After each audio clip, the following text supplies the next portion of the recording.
Europe 1. Le journal de 7 heures sur Europe 1. Christophe Lamar, bonjour Christophe. Bonjour Dimitri, bonjour à tous. Il est rare de commencer un festin par le dessert. C'est pourtant ce que nous propose cette alléchante Coupe du Monde de rugby. France-Nouvelle-Zélande ce soir en match d'ouverture. Même les non-initiés le savent. Les Blacks restent la référence de ce sport. Une telle affiche d'entrée, ça valait bien un vendredi thématique. Europe 1 est également radio partenaire de cette Coupe du Monde. Cédric Chasseur, on tue le suspense tout de suite. Les Bleus font figure de favoris pour le titre.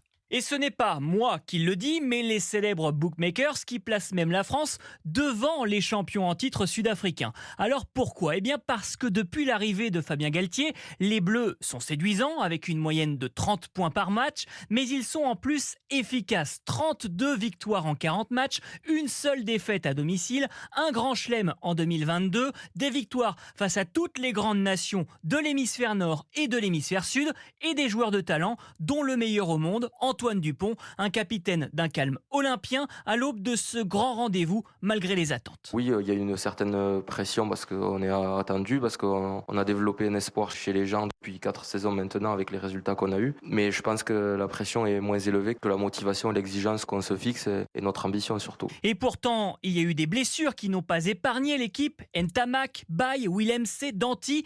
Mais toutes ces épreuves n'ont pas altéré les ambitions du 15 de France, sans doute l'équipe la plus homogène du tournoi. Cédric Chasseur, France, Nouvelle-Zélande, coup d'envoi à 21h15 à suivre en direct et en intégralité sur Europe 1. Oui, en l'occurrence, ce sera dès 20h, émission spéciale sur Europe 1 Sport animée par Jacques Vendroux avec Serge Blanco, le consultant d'Europe 1, pendant toute la durée de ce Mondial France 2023 qui sera avec nous juste après votre journal Christophe. On reste d'ailleurs avec le 15 de France. Un match d'ouverture, ça ne se prépare pas tout à fait comme n'importe quelle autre rencontre. Eh bien si, le sélectionneur Fabien Galtier veut garder la même routine histoire de ne pas perturber ses joueurs. Cette fois, pas de lettre de Guy Moquet dans le vestiaire juste avant le coup d'envoi. À l'époque, en 2007, l'initiative de Bernard Laporte lors du mondial organisé lui aussi en France avait plombé ses joueurs. Il faudra quand même occuper le temps une fois arrivé au stade. Et bien ça, figurez-vous que Fabien Galtier l'a prévu. C'est assez simple pour nous, on est enfermés. Donc on ne va pas s'éparpiller, le couloir est fermé. Alors World Rugby nous a donné 22 minutes, on en espère peut-être 24. Et donc on s'est préparé contre l'Australie avec 22 minutes. Voilà. Le reste du temps, on va arriver 90 minutes avant le coup d'envoi, puisqu'on est l'équipe qui se déplace. On n'a pas eu le choix de l'arrivée. Et on va être enfermé, donc vous faites la différence. Dans un espace assez confortable, assez grand, qu'on connaît aussi. Et on va se préparer comme on l'a fait face à l'Australie, où on a répété en fait une sorte de général pour vivre un match dans ces conditions-là. Enfin, la préparation d'un match, l'avant-match. Le sélectionneur du 15 de France, Fabien Galtier, au micro de Cédric Chasseur. Rencontre qui se jouera sous haute surveillance. 7500 policiers et gendarmes mobilisés, annonce le ministère de l'Intérieur. Et dans une atmosphère étouffante, l'Île-de-France, tout comme la région Centre-Val de Loire, passeront en vigilance orange canicule à midi. C'est du jamais vu en septembre, Dimitri. 28 degrés prévus au coup d'envoi ce soir à Saint-Denis. Il est 7h04 sur Europe 1. Le Conseil d'État valide l'interdiction de l'abaya à l'école. C'est une victoire pour Gabriel Attal. Une décision importante pour l'école et la République. Commentaire sobre du ministre, mais victoire nette devant la plus haute juridiction administrative, Maï-Hélène Trébolet. Oui, c'est une décision claire qui ne se limite pas à la question de l'abaya. Le Conseil d'État considère que l'interdiction de porter ce vêtement religieux dans les collèges et les lycées publics n'est pas une atteinte aux libertés fondamentales des élèves et n'entrave ni leur droit à l'éducation, ni leur liberté de culte ou le droit au respect de leur vie privée. Ce qu'il faut comprendre, c'est que les juristes du Conseil d'État ne se penchent pas sur l'aspect religieux ou non de l'abaya, mais décident de condamner en bloc la logique d'affirmation religieuse. L'ordonnance rappelle ainsi, je cite, l'interdiction de tous les signes ou tenues par lesquels les élèves manifestent ostensiblement une appartenance religieuse. C'est une manière d'anticiper les potentiels débats à venir sur d'autres vêtements qui revendiqueraient une religion. Et par le même biais, c'est une victoire politique du nouveau ministre de l'Éducation nationale. De leur côté, les avocats de l'association Action Droit des musulmans dénoncent une décision très peu motivée et qui fait sienne la position gouvernementale.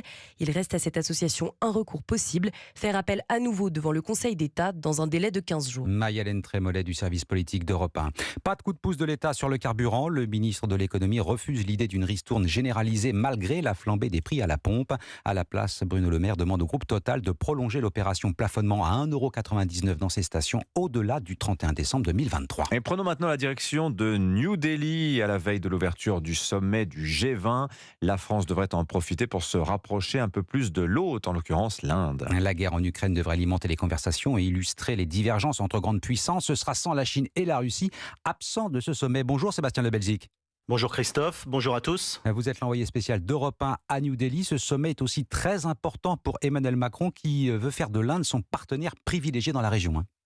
Oui, Emmanuel Macron n'arrivera ici à New Delhi que dans 24 heures. Et en attendant, c'est Bruno Le Maire, le ministre de l'économie, qui représente la France, symbole de l'Inde, devenue une nouvelle terre d'investissement pour les entreprises françaises.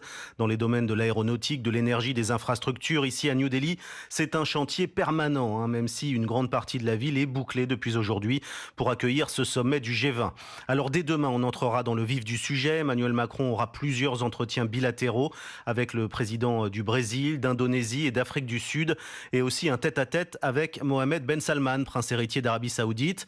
Et puis surtout un déjeuner prévu avec le Premier ministre indien Narendra Modi. Ce sera dimanche, un honneur particulier, nous confirme son entourage. C'est vrai que le Premier ministre indien était l'invité d'honneur du dernier défilé du 14 juillet sur les Champs-Élysées. Emmanuel Macron se rendra ensuite dès dimanche soir au Bangladesh pour une visite éclair, là encore pour marquer le rapprochement de la France avec ces pays d'Asie du Sud dans le cadre d'une stratégie Indo-Pacifique de plus en plus affirmée. Sébastien Le Belzic, envoyé spécial d'Europe 1 en direct à New Delhi pour suivre ce sommet du G20. Tiens, on a commencé par le rugby, on va terminer avec son cousin, le football. Carton plein pour l'équipe de France, bien partie pour se qualifier à l'Euro 2024. Victoire 2-0 hier soir contre l'Irlande. 5 matchs et autant de victoires pour les Bleus. Et puis chez les espoirs, début réussi pour le sélectionneur Thierry Henry. Les Bleuets s'imposent 4-1 contre le Danemark en match amical. Avant de refermer ce journal, partons en Angleterre où l'on s'apprête à célébrer le premier anniversaire de la mort d'Elisabeth II. La famille royale a choisi la retenue pour lui rendre hommage. Aucun événement d'ampleur au programme, mais 70 ans de règne. Ça ne s'efface pas en 12 mois. Un an après sa mort, la reine Elisabeth II reste très présente dans le souvenir des Britanniques. Reportage de la correspondante d'Europe 1 à Londres, Élodie Goulesque. Des touristes enjoués, une température estivale et un soleil rayonnant. Buckingham Palace aujourd'hui est bien loin de l'ambiance pluvieuse et triste d'il y a un an. Pour Sue, anglaise qui vient de visiter le palais, un an après son décès, la reine Elisabeth II est toujours présente. Pour moi, c'est toujours très récent et pas vraiment réel. La souveraine est dans tous les esprits, notamment pour ses qualités. Sa grâce, sa passion, sa beauté, sa classe. Le nouveau roi Charles III, lui, semble toujours mis au défi. Il y a beaucoup à faire pour être à la hauteur de la reine. Charles III a simplement enregistré un message audio en souvenir de sa mère. Le couple royal passera la journée en privé à Balmoral, là où Elisabeth II est décédée il y a un an. Élodie Goulesque, Londres, Europe 1. Et la France qui accueillera la famille royale dans 2 semaines. Charles III et la reine Camilla sont attendus le 20 septembre pour une visite d'État de 3 jours. Ils vont pas s'ennuyer les policiers dans les 3 semaines qui viennent. Merci beaucoup Christophe Lama.